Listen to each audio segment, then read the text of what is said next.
The rifle lay on the inspection table like an artifact from another age.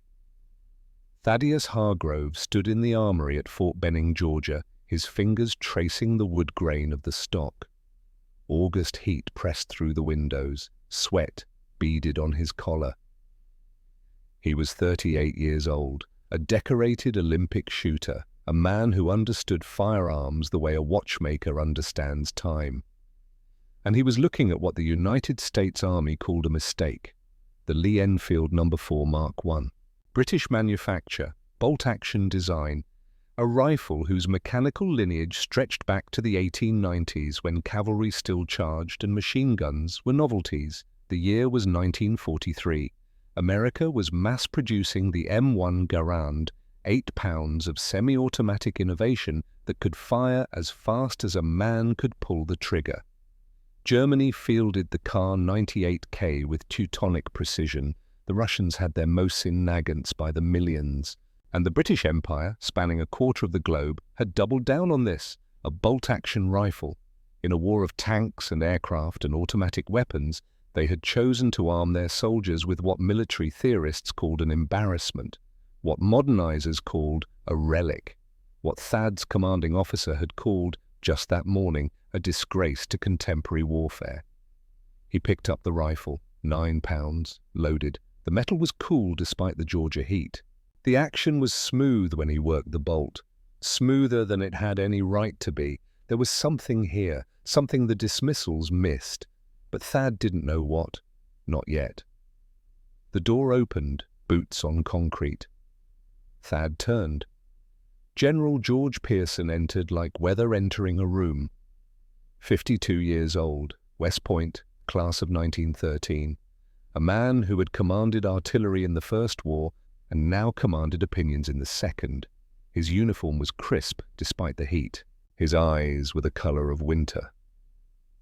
Hargrove. Sir? Pearson stopped at the table.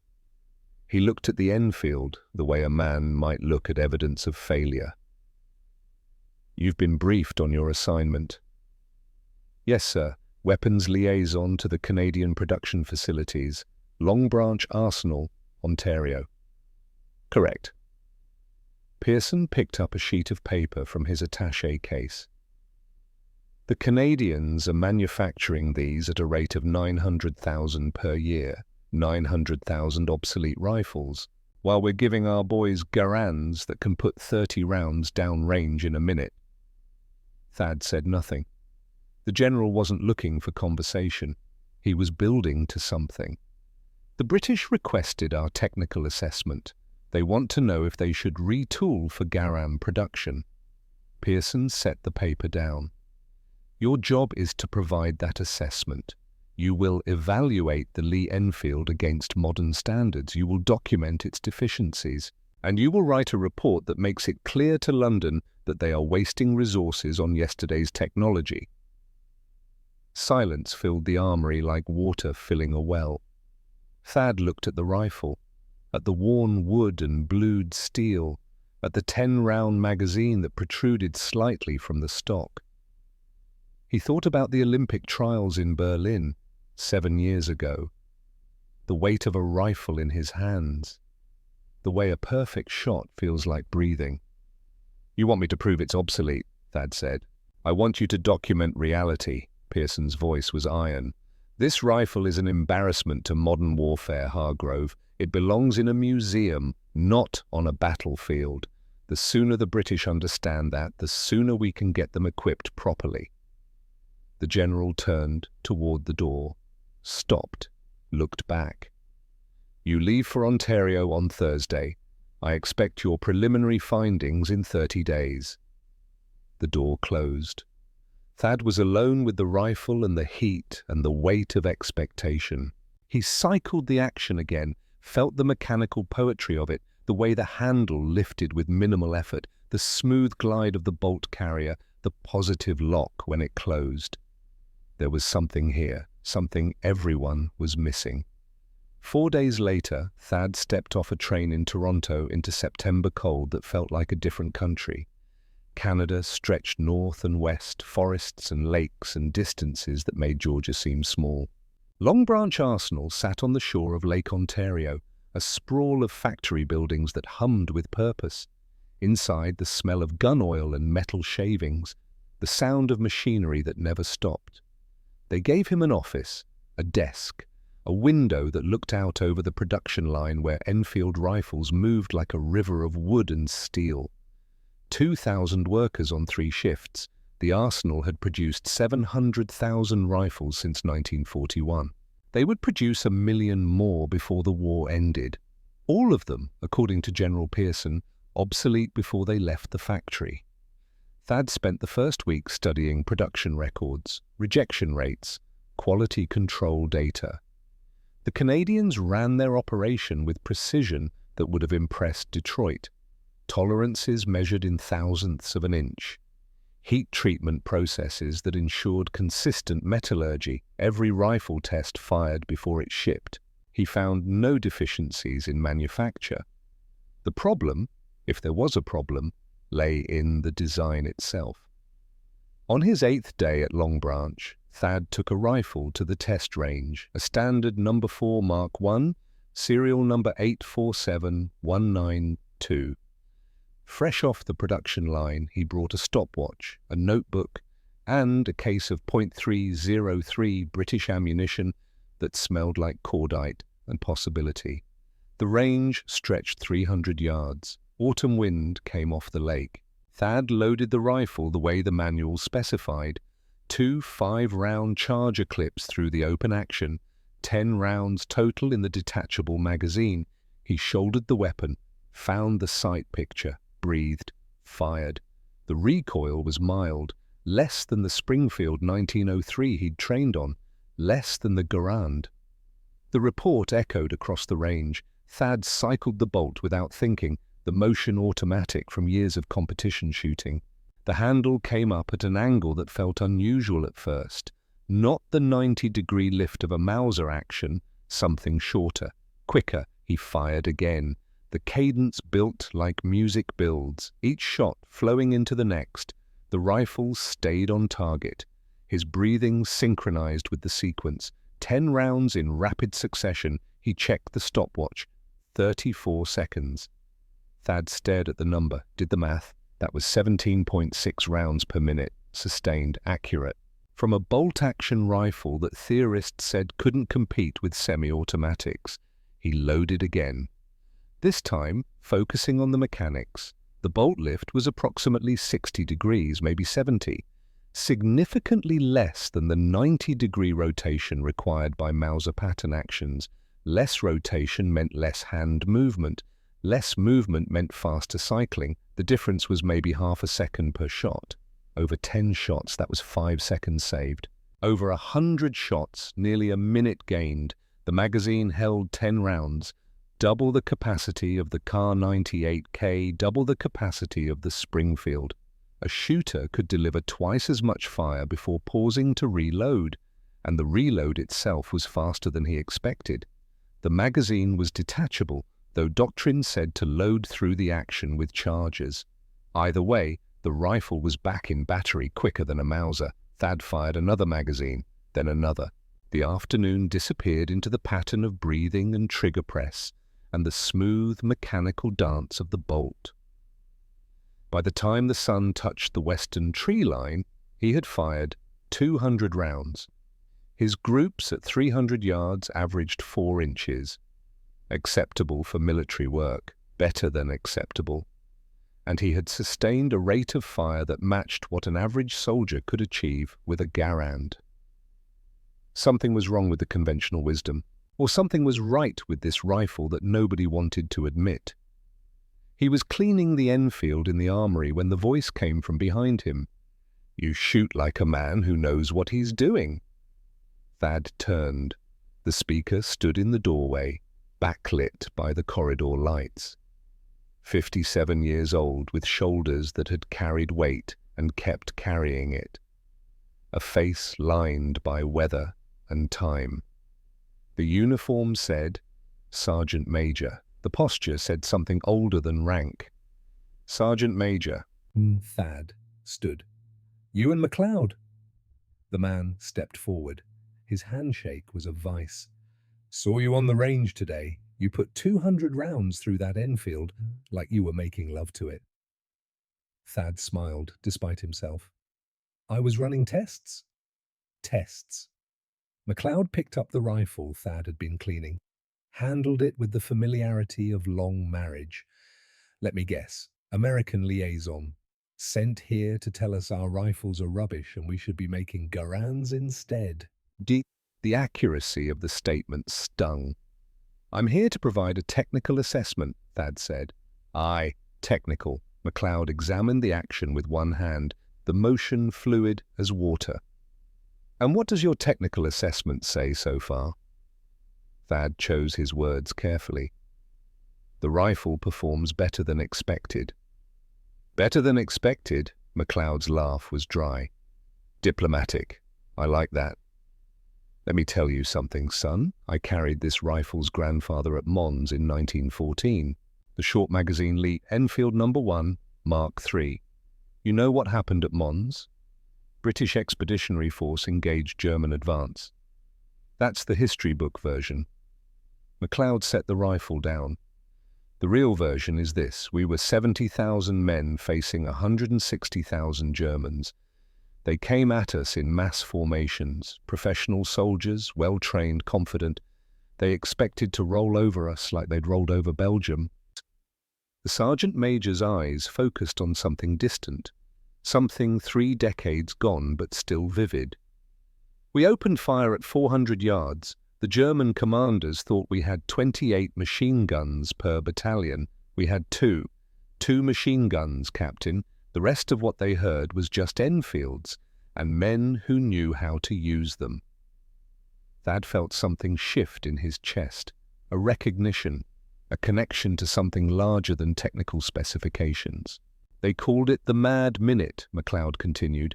15 rounds, aimed on target in 60 seconds, at 300 yards. That was the standard, not exceptional, standard. Men who couldn't do it failed their qualification. 15 rounds per minute from a bolt-action rifle. Aye, and that was the minimum. Good shots did 20, exceptional men did 30. McLeod picked up the rifle again.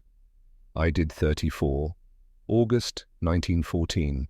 Germans dropping like wheat before a scythe. They didn't understand what was happening, couldn't understand. How could rifles fire that fast?" "The design," Thad said. "The 60-degree bolt throw, the cock-on closing action, it distributes the effort." "Now you're seeing it." McLeod handed him the rifle. "Your Garand is a fine weapon. Semi-automatic, easy to shoot, but it weighs more, kicks harder. And when it jams in mud or sand or blood, you need an armorer. This," he tapped the Enfield, "this you can fix with a bootlace and determination." Thad felt the weight of the rifle in his hands, felt the history embedded in the wood and steel. General Pearson wanted a report proving obsolescence, wanted documentation of failure, but Thad was holding something that didn't feel like failure. It felt like a tool perfected through decades of use, refined by combat, proven by men who had faced the worst kind of examination and passed. "The general who sent me here," Thad said slowly, "he thinks this rifle is an embarrassment." McLeod was quiet for a moment. When he spoke, his voice carried the weight of 29 years of service. "Your general thinks technology wins wars. He's wrong. Men win wars, and this rifle is built for men who know their craft." He walked to the door, stopped. "You want to write an honest report, Captain? Learn to shoot it properly first. I'm at the range every morning at 0600. You're welcome to join me." The door closed. Thad stood alone in the armory with the rifle and the smell of gun oil and the sound of his own breathing. He thought about Berlin. 1936. The Olympic shooting competition. Standing on the line with a rifle that was an extension of his body. The perfect marriage of skill and tool. He had placed 4th. close enough to taste gold, far enough to understand that excellence required more than talent. It required time, practice, understanding.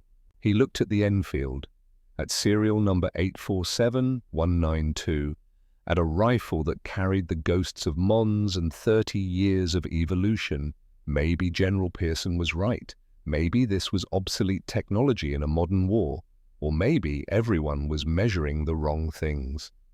Thad arrived at the range the next morning at 05:45. The sun was still below the horizon. McLeod was already there, a rifle in his hands, breathing mist in the cold air. "You're early," the sergeant major said. "Habit." "No." "Good habit." McLeod gestured to the firing line. "Load up. Let me see what Olympic shooting teaches a man." Thad loaded the rifle, found his stance, controlled his breathing, fired 10 rounds in controlled pairs. Smooth, steady, professional. McLeod nodded. "Acceptable. Now do it faster." Thad loaded again, increased his pace. The tempo was good, but not great. He emptied the magazine in 28 seconds. "Better. Now do it angry." "Angry?" "Germans are coming over that berm. They want to kill you. They want to kill everyone you love. You have 10 rounds to stop them. Go." Something ignited in Thad's chest. He loaded, fired. The bolt became unconscious motion. The rifle became an extension of will. Target, breathe, fire. The magazine emptied in 23 seconds, 26 rounds per minute. McLeod smiled. "Now you're learning." They trained for 3 weeks, every morning at 0600. McLeod taught the mad minute drill the way it had been taught in 1909, the way it had been perfected through 2 wars. Thad learned to cycle the bolt while maintaining sight picture. Learned to feel when the magazine was running dry without looking. Learned the pattern that turned individual shots into sustained fire. By the end of the 3rd week, he was consistently hitting 30 rounds per minute, accurate, sustained, from a rifle that General Pearson had called obsolete. On a Friday morning in late September, Thad achieved 34 rounds in 60 seconds, all hits on a man-sized target at 300 yards. McLeod didn't congratulate him, just nodded once. "You're ready?" the sergeant major said. "Ready for what?" "To understand what you're really evaluating." McLeod shouldered his rifle. "This isn't about technology, Captain. It's about whether skill and training can overcome mechanical disadvantage. Your Garand can fire faster. But can your average soldier shoot it as well as a trained man shoots this?" The question hung in the cold morning air. Thad thought about the report waiting on his desk, the blank pages, the expectation from General Pearson. The simple answer everyone wanted, but nothing about this was simple. He had come to Canada believing the conventional wisdom. Bolt action equals obsolete, semi-automatic equals superior. The future belonged to technology. 3 weeks with McLeod had taught him something different. The future belonged to men who mastered their tools, and some tools rewarded dedication more than others. That afternoon, Thad sat at his desk and stared at his typewriter. The preliminary report was due in 3 days. General Pearson expected documentation of deficiencies, evidence that would push the British toward American-style modernization. But Thad couldn't write that report, not honestly. He rolled paper into the typewriter, typed the heading, paused. Through the window, he could see the production line. 900 workers building rifles that theorists said would fail, rifles that had served at Mons, that had fought through Gallipoli and the Somme and Passchendaele, that were fighting now in North Africa and Burma and across the breadth of a global war. Rifles that, in the right hands, could match modern weapons through the simple power of superior design and superior skill. Thad began to type. Not the report Pearson wanted, but the report the truth demanded. Outside, the first snow of the season began to fall. The report never reached General Pearson. Thad sent it to Washington on October 2nd, 1943, a 40-page technical assessment that concluded the Lee Enfield, in trained hands, performed comparably to semi-automatic rifles in practical combat conditions, that its mechanical simplicity offered reliability advantages, that its 10-round magazine and rapid bolt action created a weapon system optimized for a different kind of excellence. Pearson's response arrived 3 weeks later. 2 sentences on official letterhead. Your assessment is noted and filed. You are reassigned, effective immediately. Thad was transferred to liaison duties with the British War Office in London, then to ordnance evaluation in Scotland. Desk work, paper pushing, the kind of assignments that ended careers quietly. He didn't care, because on December 18, 1943, Thad Hargrove walked into the recruitment office of the Canadian Army and volunteered for combat service. The Canadians, desperate for experienced officers and grateful for American cooperation, accepted him within 48 hours. By January, he was training with the 3rd Canadian Infantry Division at Aldershot. By March, he wore the uniform of a Canadian Forces captain, and in his footlocker, wrapped in oilcloth, lay rifle number 847192. MacLeod had given it to him the day Thad left Long Branch Arsenal. The old sergeant major had said nothing, just handed over the rifle they'd trained with for 3 months. A nod. A handshake that lasted 3 seconds. Some gifts don't need words. The English Channel was black glass under a moonless sky. June 6, 1944, 0300 hours. Thad stood in the landing craft with 60 other men, all of them silent, all of them counting heartbeats. The invasion fleet stretched to the horizon. Thousands of ships, hundreds of thousands of men, the largest amphibious assault in human history. Juno Beach waited ahead in the darkness. Thad checked his rifle for the 100th time. The Enfield was wrapped in a waterproof sleeve. The magazine was loaded. 200 rounds of ammunition distributed across his webbing. He had cleaned the rifle the night before, oiled it, whispered to it like men whisper to horses before battle. The landing craft hit the beach at 06:45. Ramp down, water to the waist, the sound of machine guns like tearing fabric. Men fell. Thad waded forward through water that smelled of salt and diesel and something darker. He reached the seawall, found cover, tore the waterproof sleeve from the Enfield. The rifle was dry, clean, ready. Around him, the beach was chaos, fire and smoke and screaming, but Thad's hands were steady. Olympic training, MacLeod's drills, 10,000 repetitions that made motion unconscious. He found a target, breathed, fired. The German machine gun nest was 200 yards distant. Thad put 3 rounds through the firing slit in 5 seconds. The gun went silent. He shifted to the next target, an officer rallying troops. 2 shots. The officer dropped. The bolt came alive in his hands. Lift, pull, push, lock. The sequence MacLeod had taught him. The sequence that turned a bolt-action rifle into something approaching automatic fire. By the time the platoon cleared the beach, Thad had fired 47 rounds, 31 confirmed hits. They pushed inland, through bocage country, through villages that had been battlegrounds for 4 years. The 3rd Division took casualties but held ground, consolidated, prepared for the counterattack everyone knew was coming. It came on June 11th at Carpiquet Airfield. The airfield sat south of Caen. 3 runways, concrete hangars.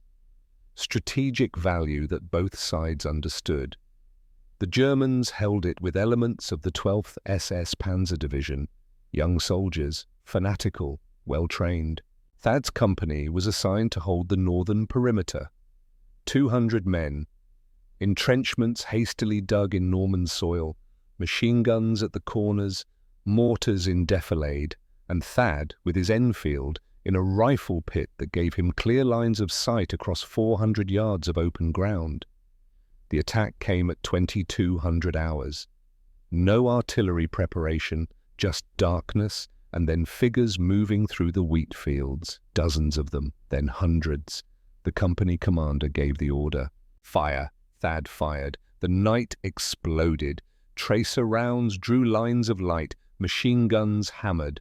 The Germans came forward in rushes, professional, coordinated, men who knew their business. Thad shot them. The first magazine emptied in 34 seconds. He reloaded with a charger clip. 5 rounds, then another. 10 rounds total, back in the fight. The Germans were closer now. 200 yards. He could see faces in the muzzle flashes. Target, breathe, fire. 4 movements became one motion. Target, breathe, fire. The cadence was meditative, perfect. Each shot an answer to a question. The rifle never jammed, never hesitated. The bolt was smooth, even as the barrel grew hot. MacLeod had told him the cock-on closing design distributed heat better than other actions. Thad hadn't understood until now. A German machine gun opened up from the tree line. Thad put 4 rounds into it. The gun went silent. He shifted to infantry advancing on the left. 3 men. He dropped all 3 before they reached the wire. Time became fluid, meaningless. There was only the next target and the next shot and the mechanical dance of the bolt. Thad fired until his shoulder ached, until his fingers were numb, until the pile of spent brass beside him was ankle-deep. Someone was screaming for ammunition. Thad had 6 magazines left, 5 rounds each, 30 rounds total. The Germans kept coming. He fired the last magazine with the sun rising behind him. The eastern sky was pink and gold, beautiful, obscene in its beauty. The wheat field was carpeted with bodies, German bodies. The counterattack had broken against the Canadian line like water against stone. Thad's hands shook as he lowered the rifle. A voice beside him, the company sergeant major. "How many rounds, Captain?" Thad tried to count the empty magazines, the scattered brass. 200, maybe more. Jesus Christ. The sergeant major was staring at the field. "We counted 11 confirmed from your position. 11 kills in 12 minutes of contact." Thad looked at the rifle, at 847,192. At the weapon that theorists said couldn't compete with modern arms. It was still warm in his hands. The German after-action report reached Allied intelligence 3 days later. An SS Hauptsturmführer had written it. The document was clinical, professional. It detailed the failed assault at Carpiquet, analyzed the defensive fire. The conclusion was startling. Enemy position demonstrated concentrated automatic weapons fire inconsistent with standard infantry doctrine. Estimated machine gun density, minimum 20 weapons on northern sector. Recommend increased artillery preparation for future assaults. Intelligence officers who knew the actual defensive layout stared at the numbers in disbelief. 4 machine guns on the northern perimeter, not 20. The rest had been rifles, Enfields, in the hands of men trained to use them. The Hauptsturmführer had heard the future being shot from weapons theorists called obsolete. He'd heard it and misunderstood completely because his Mauser-trained mind couldn't conceive of bolt-action rifles firing that fast. Thad never saw the report. But word spread through the division. The American captain with the British rifle who shot like a man possessed, who had held a section of line single-handedly, who made a bolt-action weapon sound like automatic fire. 3 weeks later, a colonel from division headquarters arrived at Thad's position. "Captain Hargrove, you're reassigned to Scout Sniper Section, effective immediately." Thad looked up from cleaning his rifle. "Sir?" "You're wasted in line infantry." The colonel handed him a folder. "Report to Bayeux tomorrow. They're issuing specialized equipment." The specialized equipment was an Enfield No. 4 Mark 1T. The T stood for telescopic, a sniper variant, selected from standard production rifles that demonstrated exceptional accuracy during factory testing. The criteria was brutal: 7 shots, 200 yards, all hits within a 5-inch circle. Only 1 in every 100 rifles qualified. The armorer at Bayo handed Thad the rifle with reverence. Serial number 923,441. A number 32 telescopic sight mounted above the action. The stock had been modified with a cheek rest. The trigger had been worked until it broke clean at 3 pounds. "Test it," the armorer said. Thad took the rifle to the range, loaded, found the scope's eye relief. The reticle was simple, a post and crosshair. German optics were better, more sophisticated, but this was clear, honest, functional. He fired 7 shots at 200 yards, 7 hits, all touching a group that measured 4.2 inches. The rifle was a precision instrument disguised as a working tool. Thad returned to the armory. "I'll take it." "You'll keep your standard rifle too," the armorer said. "Snipers need a backup." Thad thought of 847,192. The rifle that had carried him off Juno Beach. That had fired 200 rounds at Carpiquet without jamming, that MacLeod had given him in a moment of wordless understanding. "I've got a backup," Thad said. August 1944. The Falaise pocket was closing. 200,000 German soldiers trapped between American forces driving east and Canadian-British forces pushing south. The Germans fought to escape.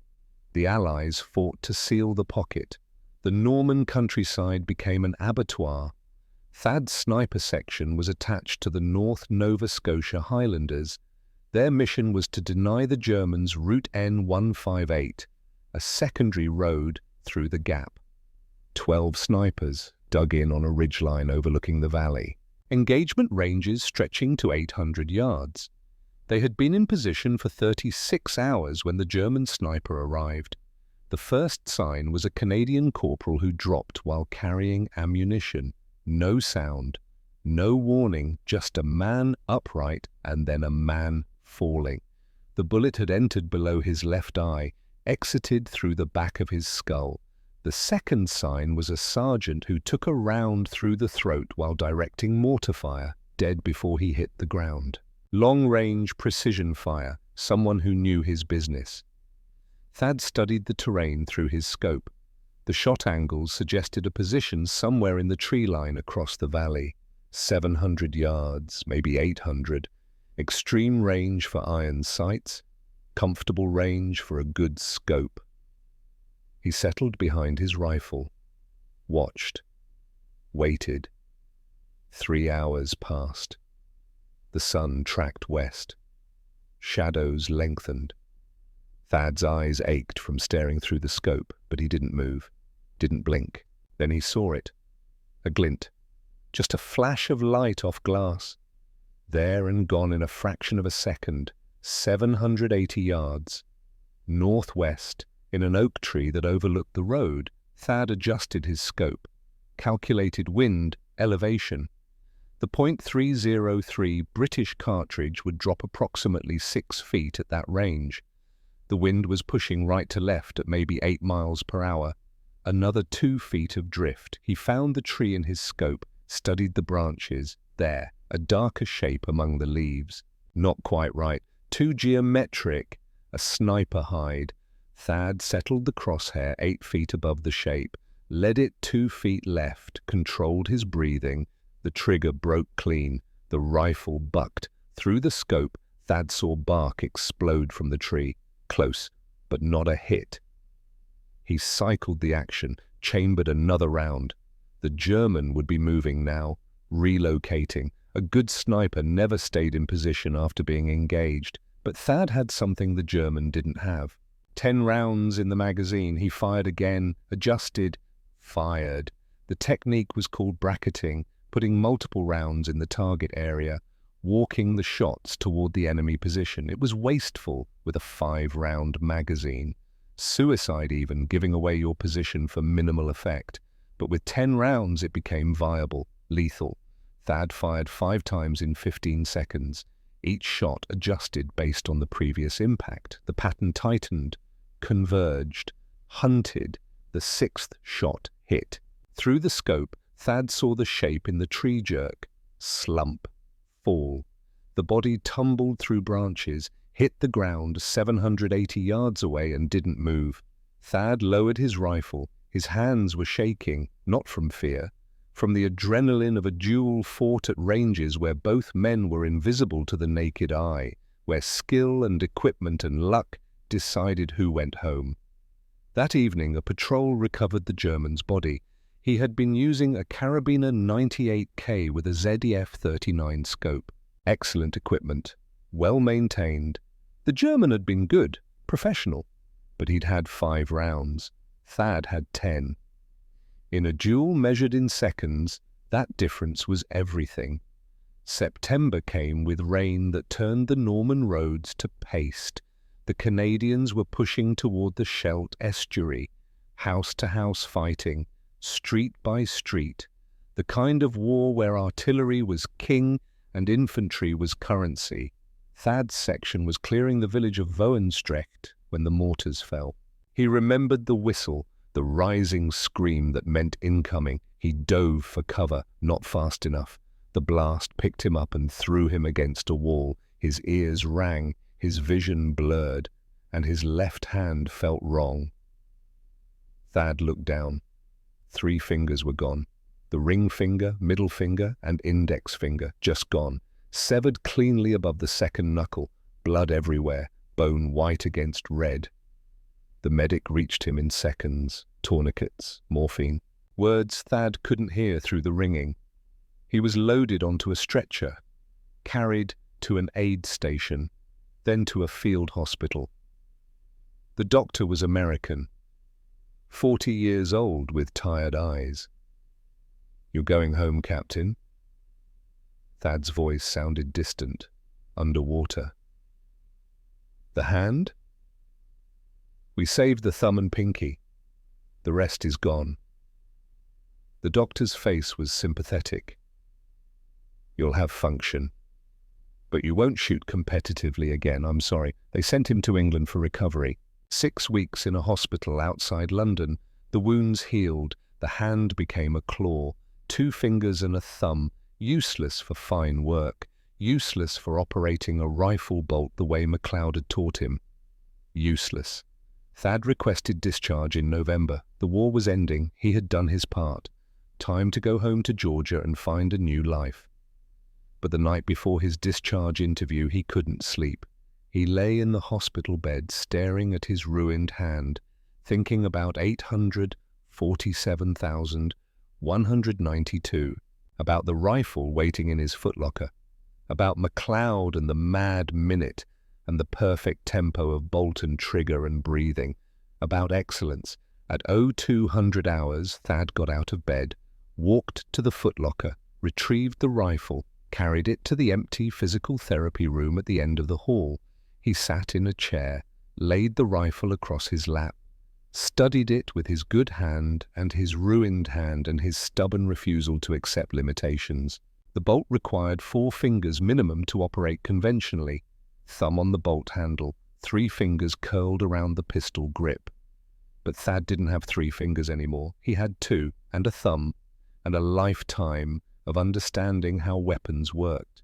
He spent 3 hours experimenting, trying different grips, different techniques. His hand cramped, ached, but slowly, incrementally, he found a method. Wrap the thumb and pinky around the pistol grip. Use the palm of the hand to smack the bolt handle up. Pull back with the heel of the hand, push forward, slap down. The motion was ugly, inefficient. But it worked. Thad practiced until dawn. By the time the sun rose, he could cycle the bolt. Not fast, not smooth, but functional. He cancelled his discharge interview. By December, he was back with his unit. The Canadians didn't ask questions. They just handed him his rifle and pointed him toward Germany. Thad fought through the Rhineland, through the Hochwald forest, through places whose names he would never remember, but whose coordinates he would never forget. The modified grip became second nature, slower than before, but still faster than most men could shoot a bolt-action rifle. Still accurate, still deadly. VE Day came in May 1945. Thad was in northern Germany when the surrender was announced. He sat against a wall in a town whose name he didn't know and held his rifle and cried, not from joy, not from relief, from the simple exhaustion of survival. That night, he field-stripped the Enfield one last time, cleaned every part, oiled every surface, wrapped it in cloth and placed it carefully in his pack. The rifle had carried him off Juno Beach, through Carpiquet and Falaise and 100 smaller actions. It had saved his life, taken other lives, become an extension of his will. And it had done it all, despite being obsolete, despite being condemned by theorists, despite being, in General Pearson's words, an embarrassment to modern warfare. Thad looked at his ruined hand, at the scars and the missing fingers, and the proof of what war cost. Some things, he thought, aren't measured by what they should be. They're measured by what they become in the hands of men who refuse to quit. Home was supposed to be Georgia.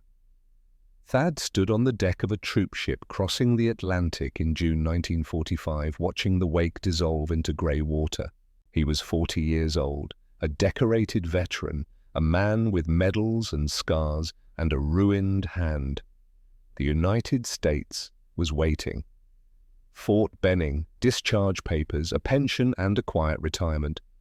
But when the ship docked in Halifax, Thad didn't board the train south. He walked to Canadian Forces headquarters and requested reassignment. The officer behind the desk looked at him with confusion. "Captain Hargrove, you're entitled to discharge. The war is over." "I know." Thad placed his rifle case on the desk. "But I'm not done teaching."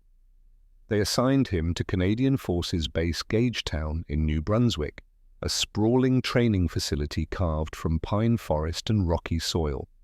The base had been established in 1943 to prepare soldiers for European combat. Now, in peacetime, it would train the next generation. Thad became chief rifle instructor in September 1946. His first class was 30 recruits fresh from civilian life, boys who had missed the war, men who thought peacetime service would be easy. Thad stood before them in the armory with rifle 847,192 cradled in his arms. "This weapon," he said, "is obsolete, according to military theorists, according to modern doctrine, according to every expert who matters." The recruits shifted, uncertain where this was going. Thad cycled the bolt with his ruined hand. The motion was practiced, fluid despite the missing fingers. "This weapon is also the reason 30 of you are standing here instead of buried in Norman soil, because men who mastered it held lines that should have broken, won fights they should have lost." He set the rifle on the table. "For the next 12 weeks, I'm going to teach you something the Garand and the M14 and whatever comes next can't teach you. I'm going to teach you skill, the difference between owning a tool and becoming one with it." The mad, minute drill became legend at Gagetown. 15 rounds, 60 seconds, 300 yards. Every recruit had to pass. No exceptions. The standard was the same standard the British Army had maintained since 1909. The same standard MacLeod had taught Thad in the cold Ontario mornings. Most recruits failed their first attempt, and their second. The Enfield demanded more than the newer rifles, required understanding, precision, the kind of dedication that only came through repetition and sweat, and the refusal to accept mediocrity. But the ones who mastered it became something different. Thad saw it in their eyes, the moment when the rifle stopped being separate, when the bolt became unconscious motion, when aimed fire became breathing. Those men walked differently, carried themselves with quiet confidence. They had learned what Thad had learned at Carpiquet. That commitment mattered more than machinery. In the spring of 1948, a recruit named David Thornton arrived at Gagetown, 20 years old. Farm boy from Saskatchewan. Strong hands but clumsy, he failed the mad, minute 4 consecutive times, couldn't break 12 rounds per minute. His frustration was palpable. Thad found him on the range after hours, dry firing the rifle, trying to find the tempo by himself. "You're thinking too much," Thad said. Thornton jumped. "Sir, I know what you were doing." Thad sat down beside him. "You're trying to force it, treating the rifle like an opponent instead of a partner." "Nay, I don't understand, sir." Thad held up his ruined hand. "You see this? Lost 3 fingers in 44. Doctors said I'd never shoot again. I believed them for about 12 hours. Then I stopped thinking about what I'd lost and started thinking about what I still had." He picked up the rifle, demonstrated the modified grip he'd developed. "The rifle doesn't care about your limitations. It only cares about consistency. Stop fighting it. Start listening to it." Thornton watched, practiced, failed again. But something had changed. The anger was gone, replaced by patience. On his 5th attempt, 2 weeks later, Thornton achieved 17 rounds in 60 seconds. Not exceptional, but passing. Thad nodded once, said nothing, walked away. 30 years later, Thornton would become Sergeant Major of the Canadian Army. He would tell every class of recruits about the American captain with the ruined hand, who taught him that limitations were just excuses waiting to be overcome. The years passed in cycles of seasons and classes. Spring, summer, fall. Recruits arrived, learned, graduated, moved on to serve across the Commonwealth. Thad stayed, taught, refined his methods. His ruined hand became famous. Instructors brought their problem students to watch Captain Hargrove shoot, to see a man with 2 fingers and a thumb put 10 rounds through a playing card at 200 yards. If he could do it, anyone could. By 1951, Thad had trained over 2,000 riflemen, men who carried his lessons to Korea, to Malaya, to Cyprus. Wherever the Commonwealth fought, men trained at Gagetown fought better, shot straighter, survived more often. In 1952, a document arrived on Thad's desk that changed nothing and everything. It was a research study, United States Army Operations Research Office. The title was dry, Comparative Analysis of Service Rifle Effectiveness in Combat Conditions 1941 to 1945. Thad read it twice, then a third time. The conclusion was buried on page 73. While the M1 Garand demonstrates superior sustained fire capability in the hands of average personnel, the Lee Enfield No. 4 Mark I, when employed by highly trained riflemen, achieves comparable combat effectiveness. The primary advantage of the Garand lies not in absolute performance, but in reduced training time required to achieve basic proficiency. 6 weeks versus 18 weeks represents a significant resource allocation difference in mass mobilization scenarios. Thad stared at the words. The study included data from his unit, from Carpiquet, from Falaise. The researchers had documented what he'd proven in blood. That skill could overcome mechanical disadvantage that the rifle condemned as obsolete had performed in expert hands, as well as the weapon that replaced it. But the study also validated why the Garand had been the right choice. In total war, you couldn't train every soldier for 18 weeks. You needed weapons that worked well enough in average hands. The Garand was democratic, egalitarian, good enough for the masses. The Enfield was aristocratic, demanding, excellent only for those willing to pursue excellence. Both philosophies were valid. Thad just happened to believe in the harder path. He filed the study away and returned to his recruits. Autumn 1954 brought an unexpected visitor. Thad was on the range when the base commander found him. "Captain, you have a guest. Says he knew you during the war." The guest was waiting in Thad's office, older now, grayer, but still carrying himself like weather entering a room. General George Pearson, retired. Thad froze in the doorway. The last time he'd seen Pearson was 1943. The armory at Fort Benning. The assignment to prove the Enfield obsolete. The assignment Thad had refused to complete. Pearson stood, extended his hand. "Captain Hargrove?" Thad shook it, warily. "General?" "Just George now. I retired in '51. Pearson looked around the office, at the rifle racks, the training schedules, the photographs of graduating classes. "I wanted to see what you'd built here." "It's just a rifle school." "It's more than that." Pearson walked to the window, watched recruits running drills on the range below. "I read the operations research study. I read your combat reports. I've spent the last 3 years understanding what I got wrong in 1943. Silence filled the office. "I judged technology," Pearson continued. "I saw bolt action and thought obsolete, saw semi-automatic and thought superior. I was measuring the wrong things." He turned.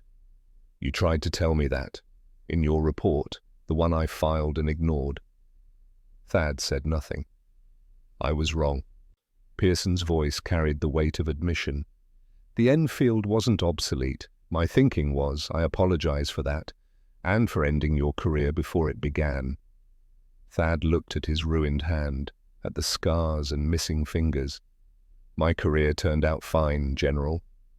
George. Pearson picked up rifle 847,192 from the rack, examined it with the care of someone who had learned to see differently. "This is the one?" "Juno Beach to VE Day." "And you still shoot it?" "Every day." Pearson cycled the action. The motion was unfamiliar to him, awkward. "I spent 30 years believing progress meant newer, faster, more automatic. You taught me progress is just another word for understanding what actually works." He set the rifle down, extended his hand again. This time, Thad took it without hesitation. In 1957, Canada officially replaced the Lee Enfield with the FN FAL, a modern battle rifle, semi-automatic, chambered in 7.62 mm NATO, everything the Enfield wasn't. Thad helped transition the training program, taught the new rifle with the same dedication he'd taught the old. But in his office, rifle 847,192 remained on the rack. A reminder, a touchstone. The British Army, however, wasn't quite done with the Enfield. In 1970, the No. 4 Mark I T sniper variant was converted, rechambered to 7.62 mm NATO, redesignated L42A1. It would continue serving as the British Army's standard sniper rifle.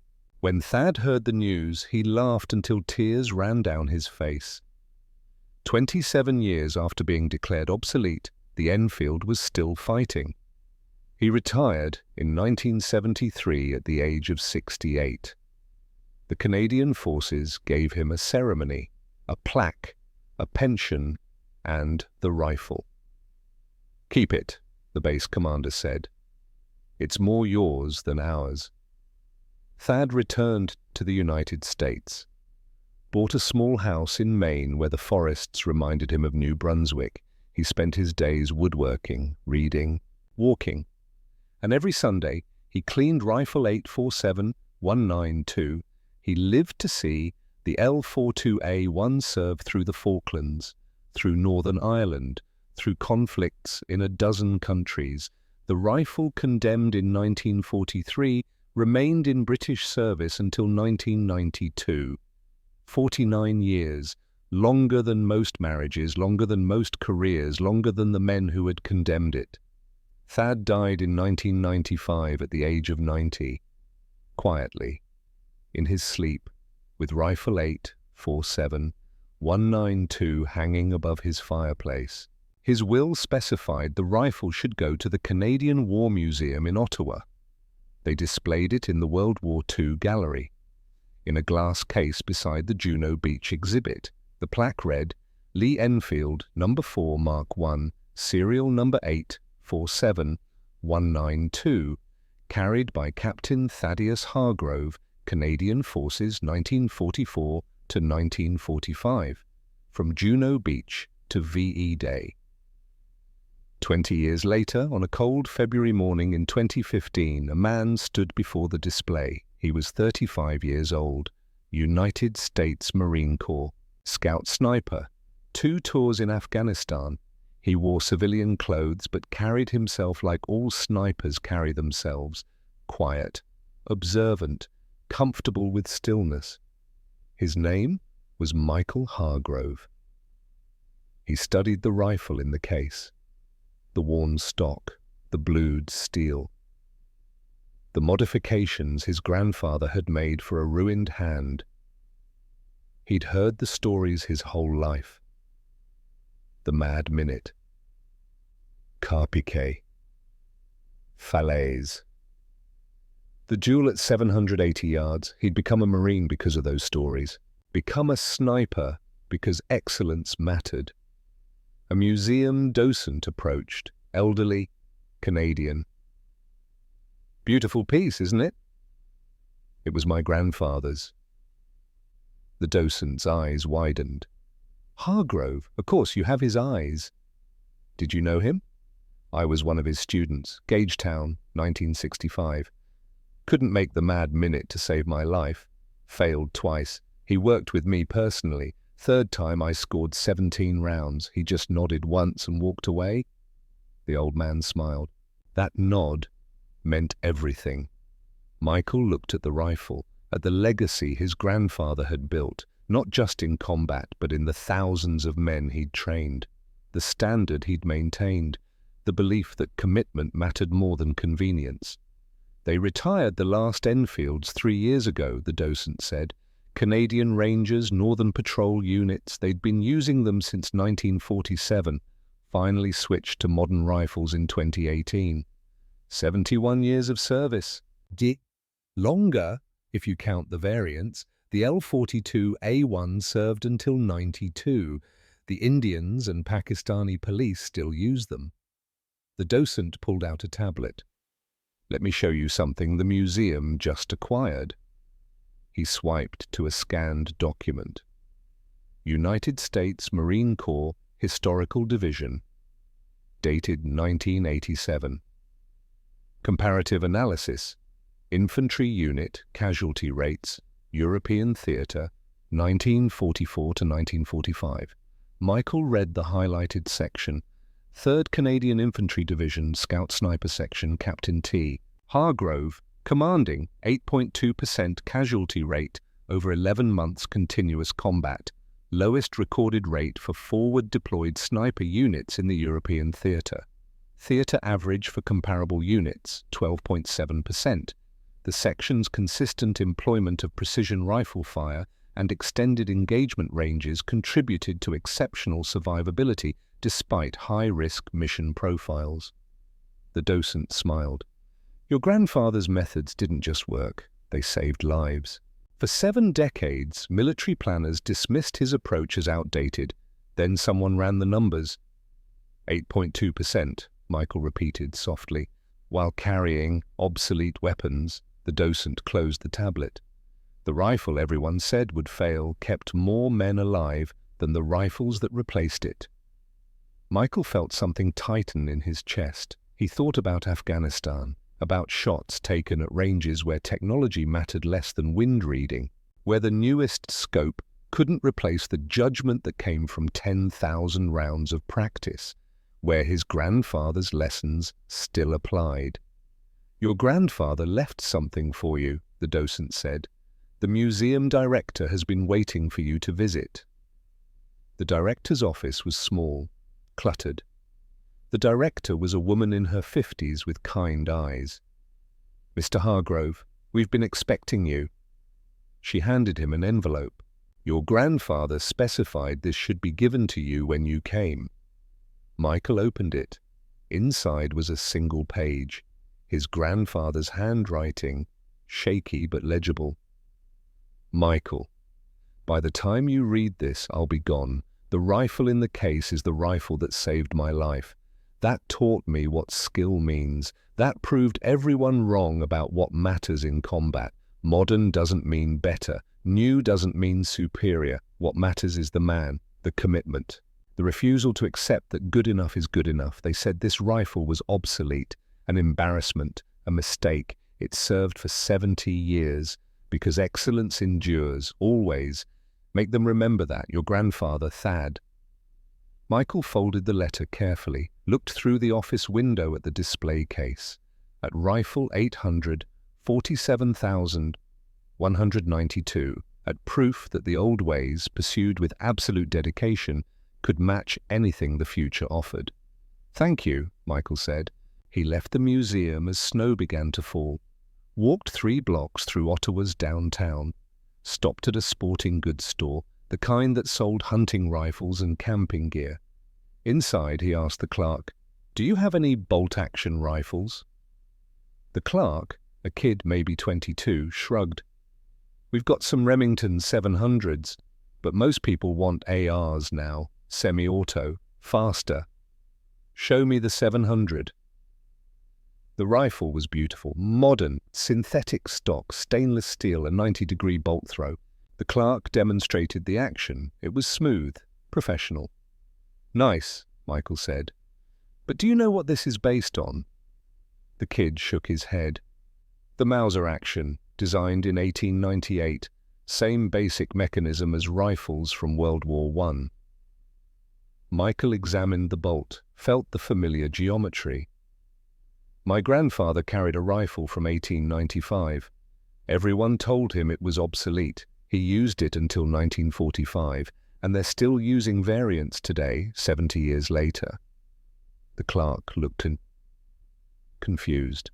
"Why would anyone use old tech?" Michael handed the rifle back. "Because some things don't get better, they just get understood."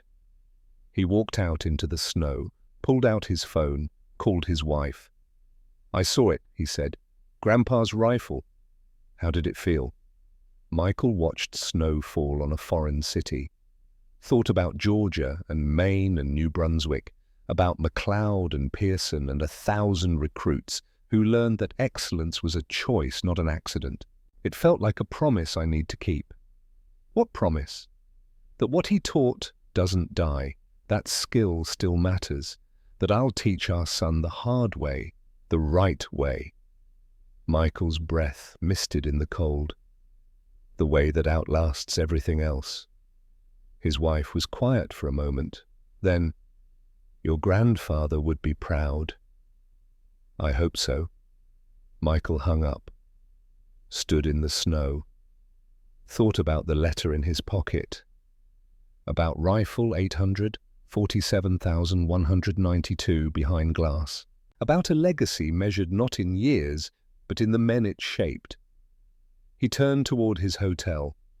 Tomorrow he would return to the museum, would spend hours studying his grandfather's rifle, would photograph every detail, would take notes, and when he returned to Quantico, he would teach his sniper students something the manuals didn't cover.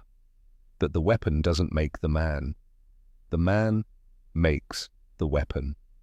The lesson Thad learned in 1943, the lesson that remained true in 2015, the lesson that would remain true forever. The snow fell on Ottawa, on the museum, on the rifle that refused to fail. And somewhere in the spaces between past and present, Thaddeus Hargrove smiled. His work was done. The lesson lived on.